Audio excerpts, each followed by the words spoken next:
I'm at the point in my life where I don't want to do anything. Hey girl, sit with me for a minute because I'm going to help you with this. This is a very normal phase that I like to refer to as restful healing. And you probably lived a very chaotic life. And because of that, you developed parts of your personality that helped you to survive. But now you're finding that you don't want to do the things you once loved. So you start to think that something's terribly wrong with you. And this is where your body starts to recognize that it's safe and that this is actually a really good sign that your body knows that it can finally take that deep breath that it's been wanting to take for all those years. I am so grateful that I found this creator. Please go watch a bunch of her videos if you can relate with what she calls restful healing. I have been going through this, and one of the things that she points out in this video is that many of the ways that you sought validation, many of the ways that you learned to survive and cope in your before life, in the traumatized before life where you were hustling for your worth and just trying to survive, are many of the ways that you now have no energy for. In my situation, this shows up as social interaction. From a very young age, I learned that I have a friendly personality. I can talk to anyone. I actually really vibe with other people. I love connecting with people.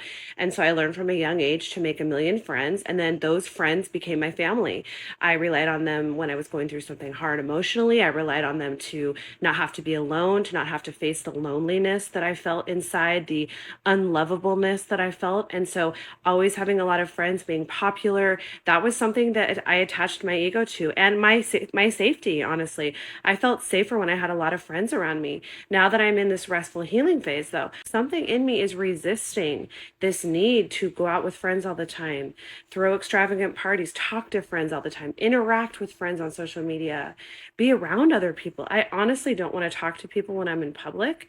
If I see friends out and about, I dread it because I know that I have to go and make myself social and go talk to them. I don't want to do it.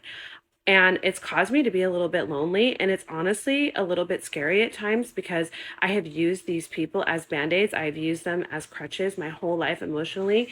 And it's like, this is the first time that my body is saying no. Like, I have a visceral reaction to being around other people.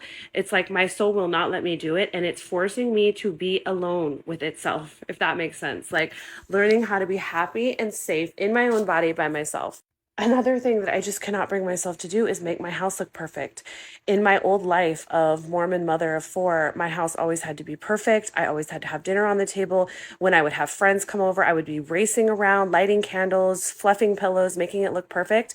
I can't do that anymore. I just do not have the energy. If you come over to my house now, it looks like a hurricane dropped, and I have zero apologies. I'm a real person. I have four kids. Like, my life is not perfect, and I do not have it in me to try to impress anyone. Like, this is just what it is. Lastly, overarching making myself small. I would make myself small. I would try to appease other people, people pleasing.